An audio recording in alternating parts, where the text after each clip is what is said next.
मार्गदर्शन पे आपका बहुत बहुत स्वागत है। आज मैं बात करूंगी आपसे कि पूजा पाठ करके जब हम खड़े होते हैं, हमारी पूजा पाठ समाप्त हो जाती है, तो उस समय ध्यान देने योग्य कुछ बातें हैं जिन्हें नहीं करना चाहिए और कुछ ऐसे काम हैं जिन्हें अवश्य करना चाहिए। नहीं तो हमारे द्वारा जो पूजा पाठ हम किए होते हैं उसका फल इंद्र ले लेते हैं, इंद्र को चला जाता है। तो बस वही सारी गलतियां नहीं करनी चाहिए हमको जब भी हम पूजा पाठ करके खड़े होते हैं, यानी चाहे मंदिर में करें आप या घर में करें। तो कुछ ज़रूरी बातें हैं, बस उन्हीं का आज इस वीडियो में जिक्र करूंगी मैं। तो दोस्तों, एक बात और बता देना चाहूँगी कि आपको कि पूजा पाठ करते समय कौन सी गलतियां हैं या कौन सी बातें हैं जिन्हें ध्यान देना बहुत ज़रूरी है। तो इन सब पे वीडियो आ चुकी है और आप देख भी चुके हैं और उसमें बहुत सारी मतलब सभी जानकारियाँ मिल चुकी हैं आपको। बस एक यही चीज़ छूटी हुई थी, तो वो इस वीडियो में है। तो दोस्तों देख लीजिए, सबसे पहले तो आपको जब भी पूजा करना है तो पूजा के बाद आप दुर्गा चालीसा, हनुमान चालीसा या कोई पाठ जरूर करते होंगे। तो पाठ के लिए आपको आसन लेना बहुत ज़रूरी है। आप ऐसे किसी भी कपड़े या कहीं किसी चटाई पे न बैठ करके पूजा पाठ करें। आप एक उस पूजा के लिए एक आसन ले लें, लाल रंग का ले लें या पीले रंग का ले लें। तो आसन अब किस चीज़ का लेना है? तो दोस्तों आसन कुश से बना हुआ आसन लेंगे तो सबसे अच्छा है, बहुत उपयुक्त है। पर कुश से बना हुआ आसन मिल नहीं पाता है तो आप लाल रंग का ऊनी आसन या पीले रंग का ऊनी आसन भी ले सकते हैं। कई लोग पूछते हैं कि ये आसन मिल नहीं पाता है। तो दोस्तों आप चाहें तो किसी पूजा पाठ की दुकान से भी आप बहुत आसानी से आसन, पूजा आसन बोल करके ले सकते हैं और ऑनलाइन भी ये चीज़ें आपको बहुत आसानी से मिल सकती हैं। तो आप अगर वहाँ से चाहें, जहाँ से चाहें, लेकिन आप एक आसन जरूर रखें। पूजा में आसन का बहुत ज़्यादा महत्व है दोस्तों। हम किसी भी चीज़ पे यूं ही बैठ करके पूजा कर लेते हैं, वो सही नहीं है। और पूजा करने के बाद आसन को भी आपको क्या करना है कि प्रणाम करना है और प्रणाम करके और धरती माता को प्रणाम करके ही खड़े होना है। क्योंकि दोस्तों ये पूजा का कुछ नियम है जो कि हमारे शास्त्रों में लिखा हुआ है। तो ऐसा करके ही आपको उठना है। आसन बिछाते समय, जब आप पूजा कर रहे हो तो आसन बिछाते समय या खड़े होते समय हम आसन को मोड़ देना चाहिए तुरंत। जैसे मंदिर में आप पूजा कर रहे हैं, पूजा आपकी समाप्त हो चुका, तो फिर आप आसन को इस तरह से फैले रहने देंगे तो किसी का पैर पड़ेगा आते जाते, या आप खुद कई बार अगर किसी काम से मंदिर में आते हैं तो आप ही आसन पे खड़े होकर के अपना काम करेंगे। मतलब कहने का मतलब ये है कि वो पैरों से स्पर्श में आएगा। तो आपको ऐसा नहीं करना है। आपको आसन को मोड़ करके प्रणाम करके और उसको उचित स्थान पे रख देना है। क्योंकि दोस्तों आसन पूजा की बहुत मतलब मुख्य चीज है कि जो कि जमीन और हमारे पंच तत्व रूपी शरीर को और भगवान को एक साथ जोड़ती है। तो धरती और हमारे शरीर को जोड़ती है। तो आसन इसलिए भी प्रमुख है। और दोस्तों इससे आपको आसन को भी काफ़ी सम्मान देना चाहिए और इन्हें बिल्कुल मोड़ करके एक उचित योग्य स्थान पर रख देना चाहिए। तो बस इसी बात का ध्यान रखिए कि बेकार में आप अपने पैरों से आसन को इधर उधर न हिलाएं। तो ये चीज़ करना है। और जब आप पूजा अपना समाप्त कर लेते हैं तो पूजा के बाद आपको ये भी करना है कि भगवान को से क्षमा प्रार्थना ज़रूर करना है। तो क्षमा प्रार्थना आपको ज़रूर, आप क्षमा प्रार्थना देखिए, आप कितने भी ज्ञानी हो, यानी आप प्रतिदिन पूजा करते हो और आपको भी ऐसा हो कि आप बहुत कुछ जानते हैं, आपसे कोई गलती नहीं होती है, फिर भी दोस्तों ये शरीर जो है कभी न कभी छोटी बड़ी कोई न कोई गलती कर देता है।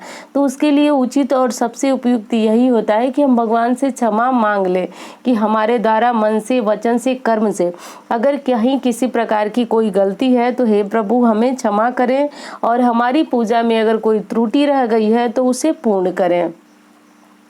या हमने जो जप किया, जो पाठ किया, उसमें अगर कोई त्रुटि रह गई है तो प्रभु उसे पूर्ण करें। तो दोस्तों ऐसा करना बहुत ज़रूरी है। आप चाहे कितने दिनों से पूजा कर रहे हो, कितने भी जानकार हो, पर एक क्षमा प्रार्थना आपकी पूजा को संपूर्ण कर देती है। तो उसे ज़रूर करें पूजा के बाद।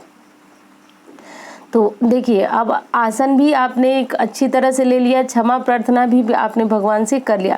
अब क्षमा प्रार्थना आपको तभी करना है जब आपकी पूजा पूर्ण हो जाती है, यानी आरती से पहले आपको क्षमा प्रार्थना करना है। पूजा कर लीजिए, पाठ कर लीजिए, फिर जब आरती करें तो आप क्षमा प्रार्थना करें। ऐसा नहीं कि आपने पूजा कर लिया, पाठ अभी बाकी है, या किसी अपने इष्ट देव के मंत्रों का जप बाकी है और आप क्षमा प्रार्थना, सबसे अंत के समय क्षमा प्रार्थना किया जाता है, उसके बाद आपको आरती कर लेना है। एक और चीज़ है जो दोस्तों जो कि बहुत महत्वपूर्ण है। देखिए, पूजा में जो हम लोग लोटे में जल भर के भगवान की पूजा करते हैं, उन्हें स्नान कराते हैं, भोग लगाते हैं, तो उस समय क्या होता है कि जो हमारे लोटे का पानी थोड़ा सा कम हो जाता है। और मंदिर में दोस्तों 1 लोटा जल भर के आप हमको हमेशा रखना है। तो बहुत लोगों को आपने देखा भी होगा कि वो एक चांदी की छोटा सा लोटा रखते हैं, या किसी भी धातु का, मैं चांदी सोने की भी बात नहीं कर रही हूँ, आप किसी भी धातु का लोटा एक ले लीजिए, उसमें हमेशा आप जल भर के रखिए, गंगा जल।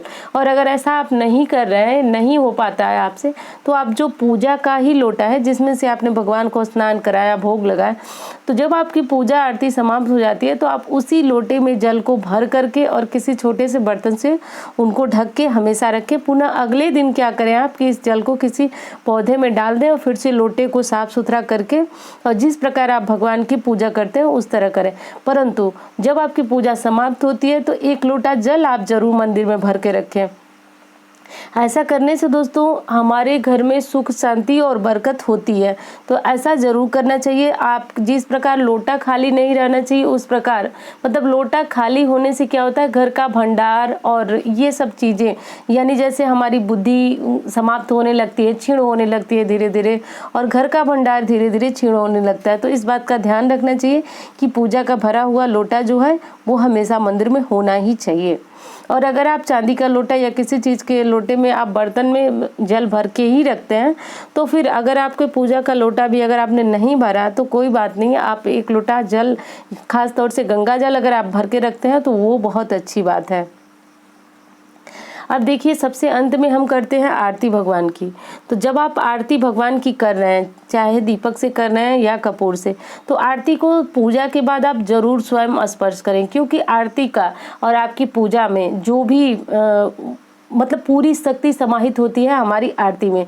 तो जब हम आरती कर लेते हैं तो आपको ध्यान रखना है कि आप सबको देने से पहले आपको स्वयं आरती करता जो है उन्हें सबसे पहले स्वयं आरती लेना है। तो उस आरती लेने के लिए आप सबसे पहले दाएं हाथ से ही आरती लें, दाएं हाथ से बाएं हाथ, मतलब सबसे पहले आरती को जो शुरू करना है वो दाएं हाथ से ही लेना है आपको। ले करके अपने आँखों पे और सर पे जरूर स्पर्श करना है आरती को।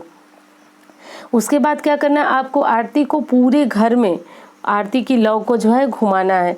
अब ऐसा घुमाने से दोस्तों बहुत सारी बीमारियां, परेशानियां, गरीबी दूर होती हैं, क्योंकि मैंने पहले भी आपसे कहा कि आरती में जो है कि वह संपूर्ण पूजा पाठ की शक्ति निहित होती है। तो आरती को कभी भी आपको जला करके और यूं ही छोड़ करके नहीं आना है। आरती को आपको पूरे घर में दिखाना है और परिवार के जितने भी सदस्य हैं आपको एक बार उनको आरती जरूर दिखाना, मतलब उनको भी देना है, ताकि उन्हें भी भगवान की कृपा मिल सके। तो चाहे कोई छोटा बच्चा है, बुजुर्ग है, या कोई पूजा नहीं करता है, तो अगर ऐसे में आप ऐसा काम करते हैं, उन्हें भी पूजा की आरती देते हैं, तो उनको भी पूजा पाठ का फल मिलता है। और उनकी भी शरीर में मतलब उनकी भी शरीर में अगर कोई कष्ट है या उन्हें कोई परेशानी है तो धीरे धीरे ये चीज़ें समाप्त हो जाती हैं। तो इस बात का ध्यान रखें, आरती पूरे परिवार में घुमाएं, स्वयं जरूर लें। बहुत से लोगों को मैंने देखा है, मंदिर में ही देखा कि वो लोग आरती करते हैं, आरती के बाद स्वयं आरती लेना ही भूल जाते हैं। अरे जब हम लोग आरती किए हैं तो उसकी शक्ति को, भगवान की शक्ति को स्वयं में उतारना बहुत ज़रूरी है, जो कि माध्यम आरती है। तो आप हमेशा अपने हाथों से उसको स्पर्श करें, बहुत प्रेम से आप अपने आंखों में और सर में आरती को समाहित करें, पूरे चेहरे में इस तरह से लगाएं कि ये भगवान की कृपा है। तो ये काम आप ज़रूर करें। अब अगली चीज़ ये है दोस्तों कि पूजा के तुरंत बाद, खास तौर से ये शाम की पूजा में होता है कि पूजा जब आप कर चुके, दीपक जला चुके, तो हम लोग क्या करते हैं, तुरंत की दिमाग में आता है कि अब हाथ हम जो है स्वच्छ हुए हैं तो इसी समय भगवान का पर्दा गिरा देते हैं, या फिर भगवान का दरवाज़ा जो है मंदिर का वो बंद कर देते हैं। तो दोस्तों कभी भी ऐसा नहीं करना चाहिए। जब आप पूजा कर रहे हैं तो उसके तुरंत बाद आप भगवान के मंदिर का दरवाज़ा न बंद करें और न ही भगवान को पर्दा गिराएं। ऐसा करने के लिए आपको पूजा के बाद अगर समय है तो आधे 1 घंटे के बाद जब एक समय बनाइए आप कि रात में आप कितने समय भगवान का मंदिर बंद करेंगे। उस समय ही आप मंदिर बंद कीजिए। और अगर आपको अचानक कहीं जाना है तो आप ये देखिए कि आप कम से कम 5 मिनट हो जाने दीजिए। जब आपने भगवान को आरती किया, भोग लगाया, दीपक जलाया, तो आप 5 मिनट हो जाने दीजिए और दीपक को आप कहीं निकाल करके सुरक्षित स्थान पे रख दीजिए। तब जब आपको कहीं बाहर जाना है, क्योंकि दीपक से अगर आग पकड़ेगी तो फिर आप समझ सकते हैं कि ये मतलब हमारे मन में क्या होगा, हमको कैसा लगेगा।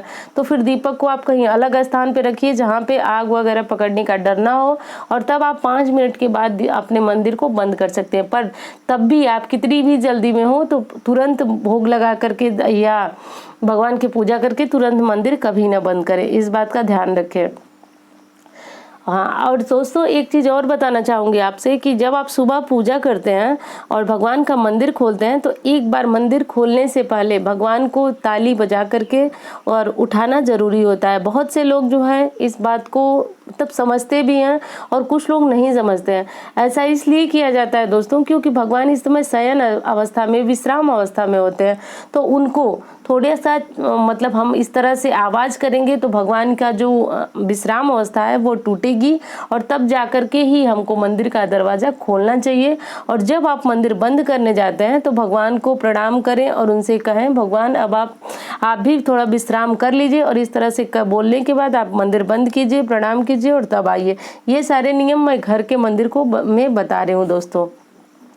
तो ऐसा करें। तो दोस्तों सबसे पहली और बड़ी ज़रूरी बात यह है कि जब भी आप भगवान को की पूजा करें तो आपको हर पूजा और प्रार्थना के बाद मैं एक चीज़ बताती हूँ कि भगवान को प्रणाम जरूर करें। तो दोस्तों प्रणाम करने के पीछे हमारी एक आस्था भी छुपी हुई होती है, क्योंकि देखिए अगर हम जल्दी जल्दी से जाते हैं, कोई काम करते हैं, तो जितनी बार हम भगवान का नाम मतलब जल्दी जल्दी से जब हम कोई काम करते हैं तो वो उतना अच्छा नहीं होता है। और प्रणाम अगर आप करते हैं तो कितनी भी जल्दी में रहते हैं तो भगवान के साथ आपका जुड़ाव होता है, और उस समय आप पूरी तरह से भगवान के बारे में ही अपना विचार रखते हैं। तो इसलिए मैं हर पूजा पाठ या मंदिर बंद करना खोलना कुछ भी हो तो उसमें मैं बताती हूँ आपको कि भगवान को प्रणाम जरूर कीजिए, क्योंकि हमारे शरीर से हमसे अगर भगवान की जितनी भी पूजा प्रार्थना और जितनी बार हम अगर उनके पैरों को स्पर्श कर सकें या पैरों का ध्यान करके ही हम प्रणाम करें तो ये हमारे लिए काफ़ी अच्छा होता है। अब अंत में एक बात और बताना चाहूँगी दोस्तों कि देखिए जिस प्रकार आप अपने घर का काम करते हैं तो घर में जैसे मान लीजिए कि आपका रसोई घर ही हुआ तो आप उसमें सामान को बिखरा करके नहीं रखते हैं। क्यों नहीं रखते हैं दोस्तों? क्योंकि बिखरा करके रखने से मतलब बहुत सारे नुकसान होते हैं। ये वीडियो में आज नहीं बता पाऊंगी आपको घर या कहीं कोई सामान। तो आप मंदिर में अगर आप कोई सामान बिखरा करके रखते हैं या आपका मंदिर गंदा है और आप उसे साफ नहीं कर रहे हैं, या जैसे मान लीजिए कि आपने आरती का बर्तन जो है वो कहीं और रखे हैं, भगवान को भोग लगाया हुआ कहीं और, मतलब इधर उधर बिखरा करके रखे हैं, तो ये चीज़ें अच्छी नहीं है। जब आप अपनी पूजा कर लें तो उसके बाद जो मंदिर में योग्य स्थान है हर वस्तुओं को वो रखें। ऐसा क्यों किया जाता है दोस्तों? क्योंकि अगर मंदिर आप घर का गंदा रखते हैं तो आपके ग्रह जो है बिगड़ने लगते हैं, खराब होने लगते हैं, और ग्रहों के खराब होने से हमें क्या क्या कष्ट मिलते हैं ये मुझे लगता है कि सबको पता होगा। तो कभी भी अपने घर का मंदिर गंदा न रखें, और पूजा के बाद कोई सामान जो भी सामान आपने उपयोग में लाए, जैसे मान लीजिए कपूर की डिबिया हो गई, कुछ भी माचिस, इधर उधर कुछ भी नहीं रखना चाहिए। आप एक बार नज़र दौड़ाइए कि आपने जो जो सामान इस्तेमाल में लाया भगवान की पूजा के उसको योग्य स्थान दिया या नहीं। तो ये काम कर लीजिए आप। उसके बाद जो है आप अपने घर अपनी पूजा पाठ को वहाँ पे भगवान को प्रणाम करके और चले आइए। और दोस्तों अंत में ये फिर कहूँगी कि धरती माँ को प्रणाम करना बहुत ज़रूरी है, क्योंकि आपने सारी पूजा पाठ कर लिया पर धरती माँ को प्रणाम नहीं किया, तो इसलिए पूजा पाठ आरती सब समाप्त होने के बाद आपको धरती माँ को प्रणाम करना है, और प्रणाम करने के बाद ही आपको अपनी पूजा को समाप्त करना है। तो दोस्तों यही सारी कुछ जानकारियाँ थी जो कि बहुत आवश्यक थी आपको देना था। तो दोस्तों उम्मीद करती हूँ कि वीडियो आपको बहुत अच्छी लगी होगी। मिलती हूँ इसी तरह की वीडियो के साथ। धन्यवाद।